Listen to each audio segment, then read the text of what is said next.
You are listening to HOA Rejected. She loved rules, until I found the footage. You just earned yourself a deadline. Dawn Fletcher stood on my porch, waving a printed screenshot like it was a warrant, her voice cutting through the late afternoon quiet of Juniper Grove. She shouted that I borrowed something and never returned it, and she called that theft. I work as a field service engineer, which means I am on the road most days fixing hardware at client sites across Sacramento, and the last thing I need is HOA drama threatening my car access or my reputation in the neighborhood. Dawn is the board treasurer for the Juniper Grove Homeowners Association, a gated community off Watt Avenue with a guard shack, speed bumps every 100 feet, and cameras on every mailbox cluster. She wore a gray trench coat with the hood pulled up despite the mild spring weather, a blue visor shading her eyes, and a handheld radio clipped to her belt like she was running dispatch for a SWAT team. Her light brown hair was pulled back in a ponytail so tight it looked painful, and she clutched a red folder against her chest like it contained state secrets. I had come home from a long service call in Roseville to find my porch empty and the delivery tracker showing my package as delivered 2 hours earlier. I checked my doorbell camera footage, saw the driver drop the box, turn, and leave. The box sat there for maybe 4 minutes before someone in a gray coat walked up, picked it up, and walked off frame. The angle did not catch the face clearly, but the coat looked familiar. Then Dawn showed up 10 minutes later acting like she caught me red-handed, claiming she had video proof I stole something from the community storage closet last week. She demanded I return the missing toolkit case immediately, or she would start the violation process. I told her I had no idea what she was talking about. She snapped that my doorbell camera angle was illegal, because it captured part of the sidewalk, which counted as common area, and she was going to force me to delete the footage or face a fine. You signed the covenants, now you live the covenants, she said, her voice sharp enough to etch glass. I asked to see her so-called video evidence. She pulled out her phone and showed me a cropped still image. It was grainy, zoomed in, and the timestamp was cut off. The photo showed a figure near the storage closet door holding a black case, but the face was half in shadow and the angle was too high to confirm identity. I pointed out that the image proved nothing. She ignored me and said she already submitted a formal complaint to the management office and that I had until Friday to return the case or she would escalate to a lien. Friday was 3 days away. I work long shifts, sometimes 12-hour days, and my car is essential for my commute. If Dawn triggered a tow or got my parking access revoked, I would be stuck fighting the HOA while also scrambling to get to job sites. The stakes were real. I went inside and pulled up my own doorbell footage from last week. I scrolled back through 7 days of recordings. Nothing.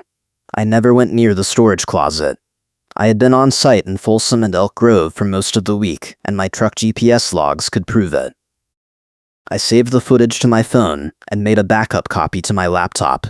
Then I checked the HOA portal to see if Dawn had actually filed the complaint. The portal showed nothing. No new notices, no pending violations. That felt wrong. The next morning I got an email from the management office. It was a PDF scan of a handwritten notice on Juniper Grove letterhead. The notice said I was accused of unauthorized removal of association property, and that I needed to respond in writing within 48 hours, or face immediate suspension of amenity access and potential towing. The notice was signed by Dawn Fletcher, board treasurer, and dated 2 days ago, even though I had only just received it. The timeline made no sense. I called the management office and got a receptionist named Monica. She sounded tired. I explained the situation and asked if there was any record of me being near the storage closet. Monica put me on hold, came back, and said the only complaint on file was from Dawn, and that Dawn claimed to have reviewed the security footage herself. I asked if I could see that footage. Monica said access required board approval, and that Dawn was the point of contact. I asked if there was a way to appeal. Monica said I could request a hearing, but the next board meeting was not for 3 weeks, and Dawn could issue interim sanctions in the meantime. I hung up and checked the portal again. Still nothing. I logged out, logged back in. Nothing. I tried the document archive. Empty. Someone was scrubbing the trail, or it never got uploaded in the first place. I screenshotted everything, including the email with the scanned notice, and the blank portal page. That afternoon, I drove to the mailbox cluster near the front gate to check my mail. 3 neighbors were standing there talking in low voices. When I walked up, they stopped and stared. One of them, an older guy named Rick, nodded but did not smile. I grabbed my mail and left. On the way back to my unit, I saw a printed flyer taped to the community bulletin board near the clubhouse. It was a public warning about a recent theft incident and urged residents to secure valuables and report suspicious activity. The flyer did not name anyone, but it listed the storage closet incident and mentioned an ongoing investigation. It was signed by Dawn Fletcher and dated that morning. I took a photo of the flyer with my phone. Then I checked the clubhouse door. Locked. I walked around to the storage closet. The door was closed and had a new padlock. I did not have a key, and I had never had a key. The HOA only issued storage keys to board members and the property manager. That night I got a text from Dawn. It said I needed to pay a $400 replacement fee for the missing toolkit by Friday, or she would move forward with lien preparation. I replied and asked for an itemized invoice and proof that I was responsible. She texted back that the board did not need to provide proof during the investigation phase, and that my refusal to cooperate was being documented. I screenshotted the exchange. Friday came. I had been on a job site in Rancho Cordova all day and got home after 6. There was a new notice taped to my front door. This one was printed on official Juniper Grove letterhead and stated that I was being assessed an immediate $400 fine for theft of association property and an additional $50 administrative fee. It said payment was due within 7 days and that failure to pay would result in a lien filing and suspension of parking privileges. The notice included a QR code linking to the payment portal. I scanned it. The portal showed the charges, but no detail, no hearing date, no appeal instructions. I called Monica again. She said the charges were posted by dawn that morning and that the board had authorized interim enforcement. I asked who else was on the board. Monica rattled off 3 names. I asked if any of them had reviewed the evidence. Monica paused and said she was not authorized to discuss internal board processes. I asked if I could speak to the property manager. Monica said the manager was out until Monday. I spent the weekend gathering evidence. I pulled my work calendar and matched it against my truck GPS logs. On the day the toolkit allegedly went missing, I was in Elk Grove from 8 in the morning until 4 in the afternoon. My GPS showed continuous location tracking along Highway 50 and surface streets nowhere near Juniper Grove. I exported the log as a PDF. I also pulled my doorbell camera footage for the entire week and saved it to a USB drive. Then I went back through my email and found the original move-in packet from 2 years ago. The packet included a key inventory list. I never received a storage closet key. I screenshotted the list. On Monday, I drove to the management office in Carmichael. It was a small suite in a strip mall off Fair Oaks Boulevard. The lobby had 2 chairs, a water cooler, and a receptionist desk. Monica was there typing. I asked to speak to the property manager. She said he was in a meeting. I said I would wait. She looked uncomfortable, but nodded. 20 minutes later, a man in a polo shirt came out. He introduced himself as Greg, the property manager for Juniper Grove. I explained the situation. I showed him the GPS logs, the doorbell footage, the key inventory list, and the screenshots of the missing portal records. Greg listened, took notes, and said he would review everything. I asked if the charges could be paused pending the review. Greg said he did not have authority to override board decisions, but that he would speak to Dawn. I left and went back to work. That evening I got a call from Dawn. She was furious. She said I had no right to go over her head and that contacting the property manager without board permission was a violation of the escalation protocol. I asked what escalation protocol. She said it was in the bylaws and that my continued defiance was going to result in immediate towing. I asked her to cite the specific bylaw. She hung up. The next day I got an email from Greg. He said he had spoken to Dawn and reviewed the complaint. He said the board was standing by the charges and that I needed to pay or request a formal hearing. He attached a hearing request form. The form required a $50 filing fee and a written statement. The next available hearing date was 4 weeks out. I filled out the form, paid the fee through the portal, and submitted it. The portal confirmation said my request was received and that I would get a response within 10 business days. That same afternoon, Dawn showed up at the mailbox cluster during the evening mail rush. She set up a folding table, put out a clipboard with a petition, and started talking to neighbors. I watched from my truck. She told people there had been a theft problem and that the board was taking action but needed community support to strengthen enforcement. She pointed at me when I walked past. Several neighbors signed. One of them, a woman I recognized from the gym, glanced at me and looked away. I drove home and checked the portal again. My hearing request was listed as pending. I clicked through to the Documents tab. Empty. I went back to the main page and clicked on my account activity log. It showed my login, my payment, and my form submission. Then I noticed something. There was a second entry for document access from 2 hours earlier. The username was not mine. It was an admin account labeled Board Treasurer. I took a screenshot. Then I checked the timestamp. The admin access happened right after I submitted the hearing request. Someone had logged in, reviewed my submission, and then nothing. No new notices, no email, no response, just access. If you are enjoying this HOA revenge story, hit the like button and subscribe for more neighborhood drama takedowns.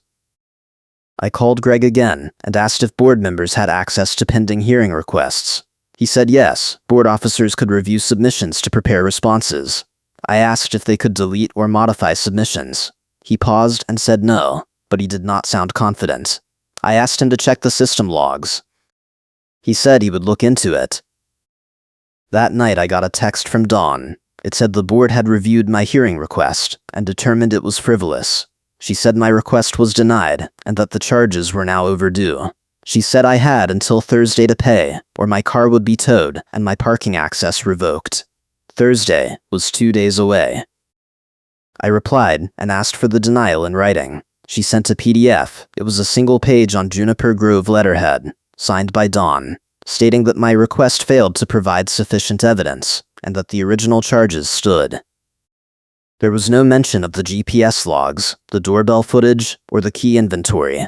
It was as if none of it existed. I called an attorney. I got a referral from a friend who had fought his HOA in Folsom. The attorney, a woman named Lisa, listened to my summary and said it sounded like selective enforcement and possible procedural abuse. She said I could file a demand letter and potentially sue, but litigation would take months and cost thousands. She said the faster play was to force the issue publicly and document everything. She told me to record all interactions, keep copies of every message, and look for any evidence that Dawn was acting outside her authority. I thanked her and hung up. Then I went back through my footage. I pulled every clip from the past 3 weeks and watched in fast forward. Nothing useful. Then I checked the community cameras. The HOA had cameras at the mailbox clusters and the front gate. Access required a request through the portal. I submitted a request for footage from the storage closet area for the week of the alleged theft. The next morning, I got an email from Monica. She said my request was received, but required board approval.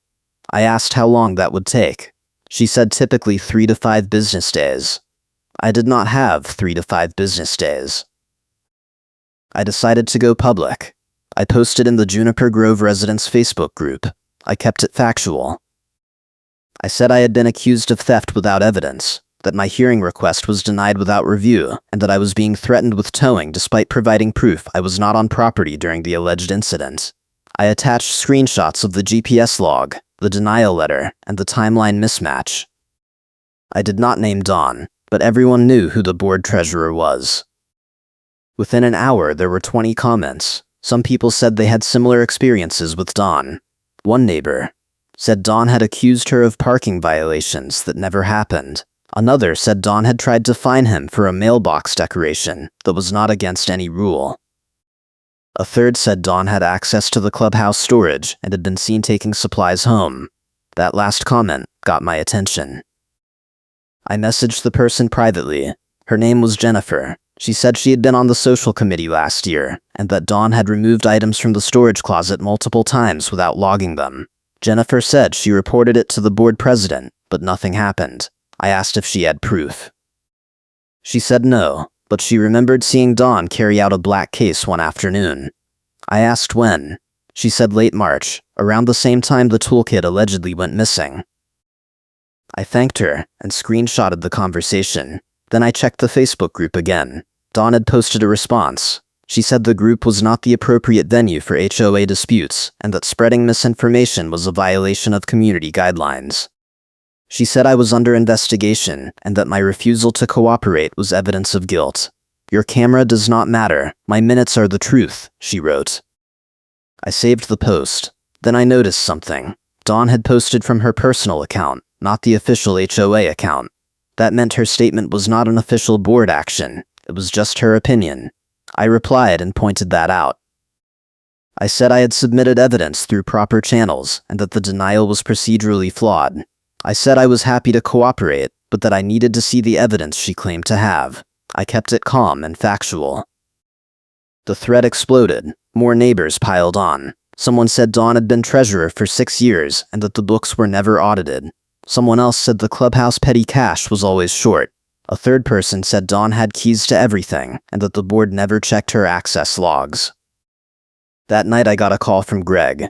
He sounded stressed. He said the board president had called an emergency meeting to discuss the Facebook situation. He said Dawn was pushing for immediate enforcement and that the board was split. He said I should prepare for my car to be towed Thursday morning unless I paid. I asked if the board had reviewed my evidence. He said Dawn told the board I had not provided anything useful. I asked if he had shown them the GPS logs and the footage. He hesitated and said he forwarded everything to Dawn as the point of contact. I realized then that Dawn was the gatekeeper. Anything I submitted went through her, and she could bury it or spin it however she wanted. The board was not seeing the real evidence. They were seeing her version.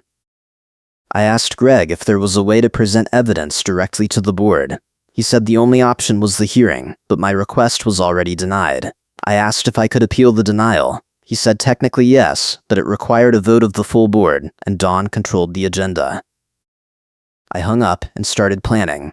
I had less than 36 hours before the tow threat became real. I needed to bypass Dawn and get the evidence in front of someone with authority. The board president was an option, but I did not have his contact information, and Dawn was not going to provide it. The property manager was compromised. The police would not get involved in a civil HOA dispute unless there was clear evidence of a crime. Then I remembered the mail carrier. His name was Tom, and he delivered to Juniper Grove every weekday around 2 in the afternoon. I had chatted with him a few times. He was friendly, observant, and he had been delivering to the neighborhood for years. If anyone had seen something, it was him. I waited at the mailbox cluster the next afternoon. Tom pulled up in his truck right on schedule. I walked over and asked if he had a minute. He said sure. I explained the situation and asked if he had noticed anything unusual around the storage closet or the clubhouse in late March. He thought for a second and said he remembered seeing Dawn near the storage closet one afternoon with a black case. He said it stood out because she was in a hurry and almost dropped it. I asked if he would be willing to make a statement. He said he did not want to get involved in HOA drama, but if it came to it, he would tell the truth. I thanked him and went back to my unit. That evening I got another text from Dawn. It said my payment was overdue and that a tow company had been contacted. She said the truck would arrive Thursday morning at 8 and that my car would be removed unless I paid in full by 7. She said this was my final warning. I replied and asked for the name of the tow company. She did not respond. I called Greg. He confirmed that Dawn had authorized a tow and that the company was Allied Towing, a contractor the HOA used for parking enforcement. I asked if I could speak to the driver. Greg said the driver would not negotiate. He would just hook and tow. I asked if I could get an incident number from the sheriff if I believed the tow was unlawful. Greg said yes, but that would not stop the tow in the moment. I decided to be there when the truck arrived. I set an alarm for 6 and prepared a folder with printed copies of all my evidence. GPS logs, doorbell footage screenshots, key inventory, hearing denial, Facebook posts, and Jennifer's message. I also charged my phone and made sure I had the attorney's number ready. Thursday morning I was outside at 6:30. The neighborhood was quiet. A few people were getting into cars for work. I stood near my truck and waited. At 7:45, a flatbed tow truck pulled through the gate.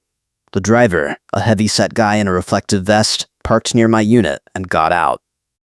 He walked over with a clipboard and asked if I was the owner. I said yes. He said he had an order from the HOA to tow the vehicle for unpaid fines. I asked to see the order. He showed me a work ticket with my address and vehicle description. The ticket was signed by Don Fletcher.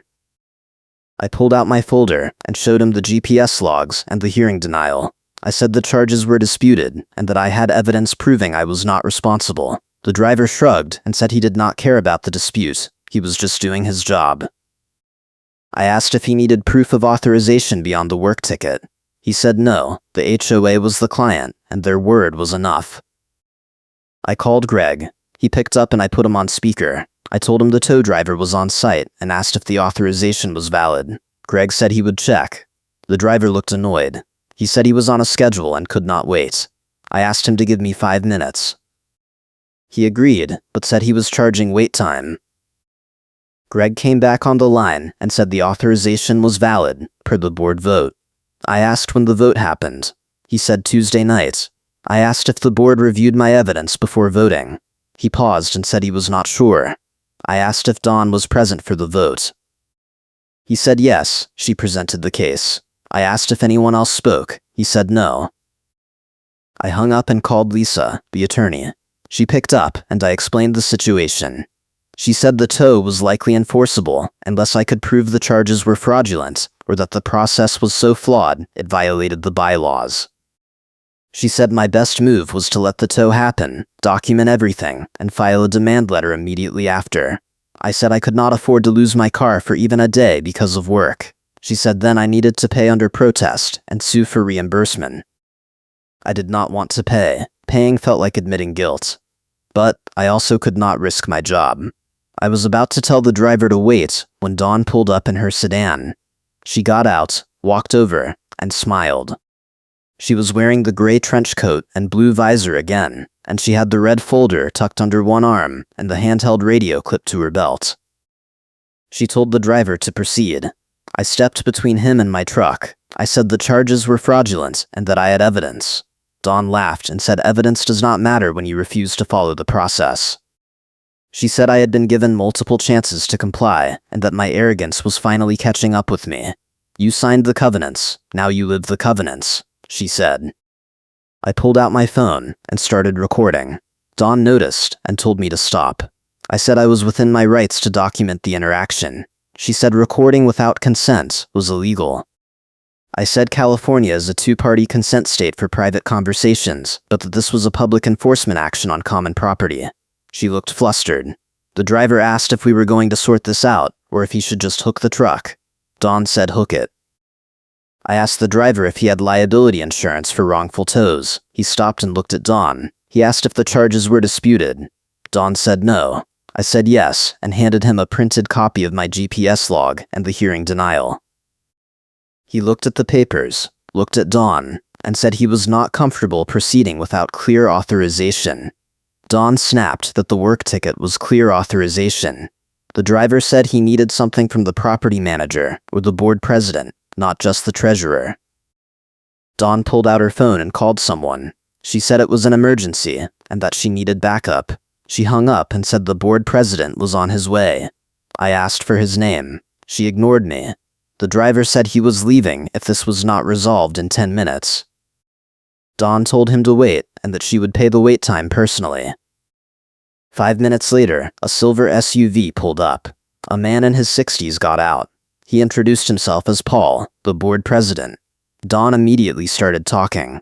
She said I was obstructing an authorized tow and that I had been uncooperative throughout the investigation. She said the board had voted to proceed and that the driver needed to do his job. Paul looked at me and asked for my side. I handed him the folder. He flipped through the GPS logs, the hearing denial, the key inventory, and the screenshots. He took his time. Dawn kept interrupting, saying the documents were irrelevant and that the board had already decided. Paul told her to be quiet. She looked shocked. Paul asked the driver to give us a few minutes. The driver agreed. Paul pulled me aside and said he had not seen any of this evidence before. He said Dawn had presented the case to the board as a straightforward theft with video proof and that she told the board I refused to provide any defense. I said that was a lie and that I had submitted everything through Greg. Paul said he was going to call Greg right now. He called. Greg answered. Paul asked if he had forwarded my evidence to the board. Greg said he forwarded everything to Dawn as the point of contact. Paul asked if Dawn had shared it with the board. Greg said he assumed so. Paul hung up and looked at Dawn. He asked her directly if she had shown the board my GPS logs and footage. Dawn said the logs were not reliable and that the footage did not prove anything. Paul asked why she did not let the board decide that. Dawn said it was her job as treasurer to filter frivolous submissions. Paul told the driver the tow was canceled. Dawn objected. Paul said the board was not going to authorize enforcement without reviewing all the evidence, and that he was calling an emergency meeting for that night. Dawn said she had authority to act independently on financial matters. Paul said theft accusations were not financial matters, they were disciplinary, and the full board had jurisdiction. The driver got in his truck and left. Dawn stood there clutching the red folder. She looked at me and said this was not over. She said I had just made things worse for myself. Paul told her to go home. She got in her car and drove off. Paul apologized. He said he had no idea the process had been handled so poorly. He said the board meeting that night was mandatory and that Dawn would have to answer questions. He said I should attend and bring everything I had. He gave me his cell number and told me to text him if Dawn tried anything else before the meeting. I thanked him and went inside. I felt a mix of relief and exhaustion. The tow was stopped, but the charges were still active, and Dawn was clearly not going to back down. I spent the rest of the day organizing my evidence and preparing a short statement for the meeting. That evening I drove to the clubhouse. The meeting was in a small conference room with a folding table and 8 chairs. Paul was there, along with 2 other board members I had not met, and Dawn. Dawn sat at the far end of the table with the red folder in front of her and a clear sleeve clipboard with a date box highlighted on top. She would not look at me.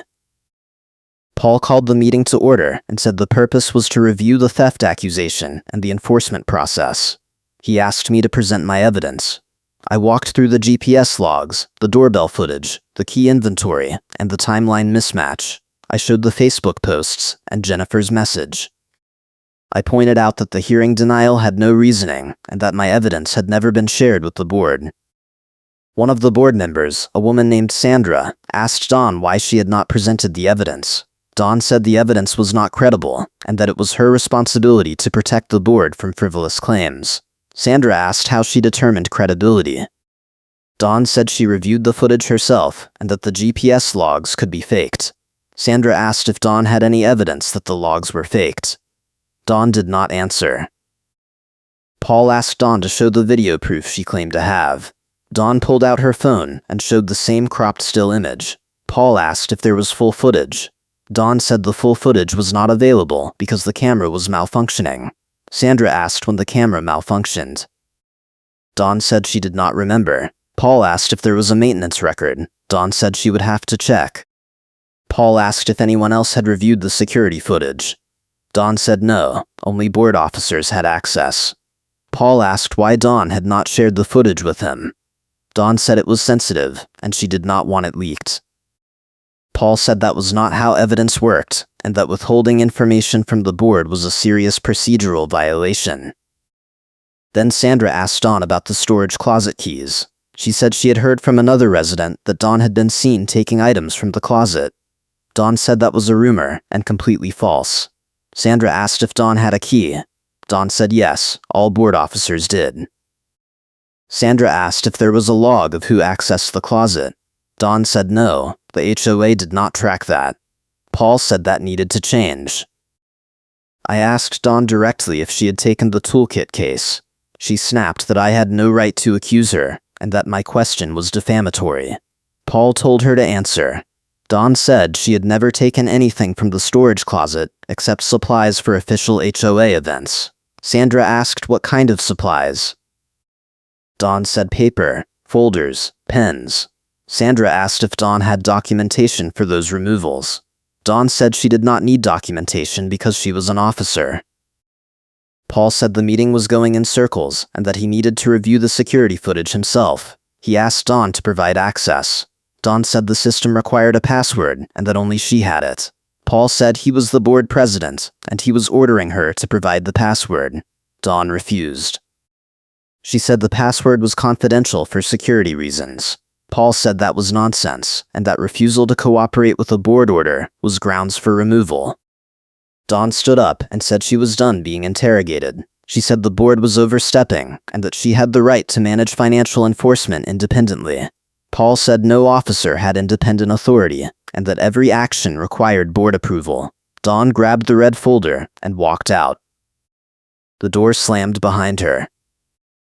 The room was silent. Paul looked at me and said he was sorry.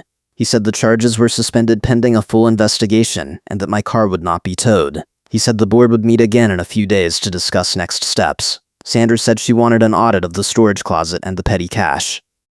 The third board member, a quiet man named Jim, agreed. I thanked them and left. I felt like I had won a small battle, but the war was not over. Dawn still had the security footage password, and she still controlled access to the storage closet. If she had taken the toolkit, she could hide it or dispose of it before anyone checked. I needed to move faster. The next morning, I got a text from Jennifer. She said Dawn had posted in the Facebook group again, claiming the board meeting was a witch hunt and that she was being targeted for doing her job. Jennifer said other neighbors were starting to speak up and that someone had filed a formal complaint with the management company about missing clubhouse funds. I checked the group. The thread was a mess. Dawn was fighting with multiple people, calling them liars and troublemakers.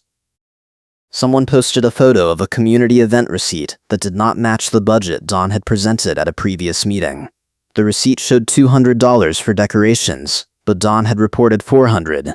The difference was unexplained. I saved the thread and sent it to Paul. He replied and said the board was already aware and that an audit was underway. He said Dawn had been asked to step back from financial duties until the audit was complete.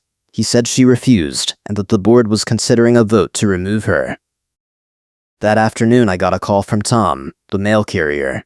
He said someone had tried to intimidate him. He said Dawn had approached him during his route and told him to stay out of HOA business. He said she implied there could be consequences for his job if he made trouble. Tom said he reported it to his supervisor and that his supervisor told him to document everything. Tom said he was willing to give a statement now if I needed it. I thanked him and said I would let Paul know. I texted Paul. He said to have Tom send a written statement to the management office and that the board would include it in the investigation file. That evening, I got an email from Greg.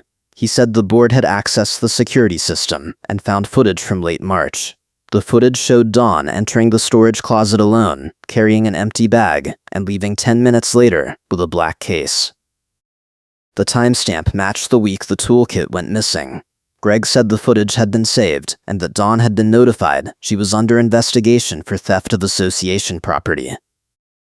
I felt a surge of vindication. The proof was finally out, but I also knew Dawn was not going to go quietly. The next day, Dawn posted a long statement in the Facebook group. She said the board had conducted an illegal investigation without due process, and that the footage was manipulated. She said she was the victim of a conspiracy led by me, and that the board was violating her rights.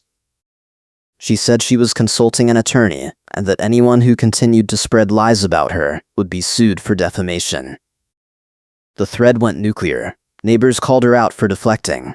Someone pointed out that the footage had a visible timestamp and that it could not be manipulated without obvious signs. Someone else said Dawn had been the only person with the security password and that she could have deleted the footage if she wanted, which made her refusal to provide the password even more suspicious. Then Monica, the management office receptionist, posted. She said she was speaking in a personal capacity, not as a representative of the management company. She said she had worked with Dawn for 3 years, and that Dawn had a pattern of overstepping her authority and refusing to provide documentation. Monica said she had tried to raise concerns with the board president before, but Dawn had threatened to have her fired. Monica said she was tired of watching Dawn abuse her position, and that she was glad the board was finally taking action. The post was a bombshell. Other staff and vendors started commenting. A landscaping contractor said Dawn had tried to cancel their contract after they refused to give her a cash kickback. A cleaning service said Dawn had demanded free personal cleaning in exchange for renewing the HOA contract. A clubhouse rental coordinator said Dawn had used the clubhouse for a private party without paying the rental fee and then deleted the reservation from the system. The pattern was clear. Dawn had been running a small-scale grift for years, taking cash, supplies, and favors, and using her position to intimidate anyone who questioned her. The toolkit accusation was just the latest move in a long con, and I had been the unlucky target because I pushed back. Paul called an emergency board meeting for the next evening. He said the meeting was public and that Dawn was required to attend. He said the board would vote on her removal and that the evidence would be presented in full. I showed up early. The clubhouse conference room was packed. At least 20 residents were there, along with Greg, Monica, and Tom. Dawn arrived last, wearing the gray trench coat and blue visor. She sat at the end of the table with the red folder and a tablet showing a pause security video frame with an unreadable time bar. She looked defiant. Paul called the meeting to order. He summarized the investigation findings, the security footage showing Dawn removing the toolkit, the pattern of financial discrepancies, the vendor complaints, and the intimidation allegations. He said the board had determined that Dawn had violated multiple bylaws and that removal was warranted. He opened the floor for Dawn to respond. Dawn stood up. She pulled out the clear sleeve clipboard with the date box highlighted and started reading from her notes dramatically like she was in court. She said the investigation was biased, the footage was taken out of context, and that she had only removed the toolkit to repair a broken handle. She said she planned to return it, but forgot. She said the financial discrepancies were clerical errors, and that the vendor complaints were from disgruntled contractors who lost bids. She said the intimidation claims were lies. Sandra asked why Dawn had not reported the broken handle or logged the removal. Dawn said she did not think it was necessary. Sandra said that was exactly the problem. Jim asked why Dawn had accused me of theft if she knew she had taken the toolkit herself. Dawn said she did not realize it was the same case until later, and that by then, the process was already in motion. Paul asked why Dawn had not corrected the record once she realized. Dawn said she was trying to, but I had escalated it publicly and forced the board to take a side. The room erupted. Neighbors shouted over each other. Someone called Dawn a liar. Someone else said she should be arrested. Paul banged on the table and called for order. He said the board would vote and that public comments would come after. The vote was 3-0. Dawn was removed from the board and banned from holding any office or position for 5 years. The board also voted to refer the matter to the Sacramento County Sheriff for possible criminal charges and to hire a forensic accountant to audit the HOA books going back 3 years. Paul said any funds or property taken by Dawn would be recovered through legal action. Dawn grabbed the red folder and the tablet and stormed out. She stopped at the door and turned around. She pointed at me and said this was all my fault, that I had ruined her reputation over a stupid toolkit and that I would regret it. Then she left. Paul adjourned the meeting and thanked everyone for their patience. He said the board would provide regular updates on the audit and the legal process. He said anyone with additional information about Dawn's conduct should contact Greg. After the meeting, I talked to Tom and Monica. Tom said he was relieved it was over. Monica said she was nervous about retaliation, but that she felt like she had done the right thing. I thanked them both. A few days later, Greg called. He said the forensic accountant had found over $8,000 in missing funds, along with documentation showing Dawn had used HOA credit cards for personal purchases. He said the sheriff had opened an investigation and that Dawn was likely to face charges for embezzlement and theft. He said the toolkit had been recovered from Dawn's garage during a voluntary search and that it would be returned to the storage closet. The following week, I got a letter from the board. It was an official apology. The letter said the charges against me were fully withdrawn, that my record was cleared, and that the $450 fine would be refunded with interest. The letter also said the board was implementing new financial controls, including quarterly audits, dual signature requirements for expenses over $500, and a key tracking system for all common area access. I also got a call from a local news reporter. She said she had heard about the case from a neighbor and wanted to do a story. I agreed. The story ran the next week. It covered Dawn's removal, the missing funds, and the new HOA reforms. The story included interviews with Paul, Monica, and Jennifer. It did not name me directly, but it described the false theft accusation and how the victim had cleared his name with GPS logs and doorbell footage. A few weeks later, I saw Dawn at the grocery store. She was in the produce section. She saw me, turned, and walked the other way. I did not follow. I did not need to. The fight was over, and I had won. The toolkit case is back in the storage closet now, logged and locked. The HOA books are clean. The board meets monthly and posts minutes online. The security system has a new password, and access is shared with all board members. The community feels different, lighter, like a weight has been lifted. I still live in Juniper Grove. I still check my doorbell camera. I still keep my evidence folder, just in case. But the covenants do not feel like a weapon anymore. They feel like rules, and rules only work when everyone follows them, including the people in charge. Dawn pleaded no contest to misdemeanor embezzlement. She paid restitution and got probation. The HOA settled with the vendors and refunded the missing fees. The charity cash issue became official. The HOA had to produce records, and Karen's committee replaced her. The funny karma beat came during the audit. Dawn had insisted the portal never got my upload, and the audit log showed her admin account deleting it 3 separate times. She had tried to erase the trail, and ended up creating a perfect record of her own obstruction. The payoff moment was the tow driver refusing Karen's order and asking her for paperwork on speaker. He had looked at me, looked at Dawn, and said he was not hooking anything without a direct signed authorization from the property manager. Dawn had tried to bully him, and he had walked. The HOA was forced to update access control rules after the key mess was exposed. Dawn had kept a personal set of master keys in her car, and the board had no idea. The locks were changed, the key inventory was digitized, and every access is now logged. Karen's timeline was proven false with timestamps. The security footage showed her at the storage closet at 2:14 in the afternoon on March 23rd. Her own complaint against me claimed the theft happened after 5. She had written herself into a corner, and the metadata did not lie. A manager on speaker who refused to let Karen run the conversation was the breaking point during the board meeting. Dawn had tried to call Greg mid-meeting and control the narrative, and Greg had calmly told her he was done taking instructions from her. He said his job was to support the board, not individual officers, and that he would only respond to Paul going forward. Dawn had hung up, and the room had gone quiet. That was the moment everyone realized she had lost. I learned that HOA enforcement only works when the process is clean. Dawn had power because nobody checked her. Once the checks were in place, the power evaporated. It was not magic, it was not luck. It was just accountability. The neighborhood is quieter now. People say hello at the mailbox cluster. The Facebook group is boring again. The clubhouse storage closet has a log sheet on the door, and every removal is documented. The rules still exist, but they do not feel like a trap anymore. I am still a field service engineer. I still drive to Roseville and Folsom and Rancho Cordova. I still check my GPS logs out of habit, and I still keep my doorbell camera running 24/7, because in Juniper Grove, you never know when you might need proof.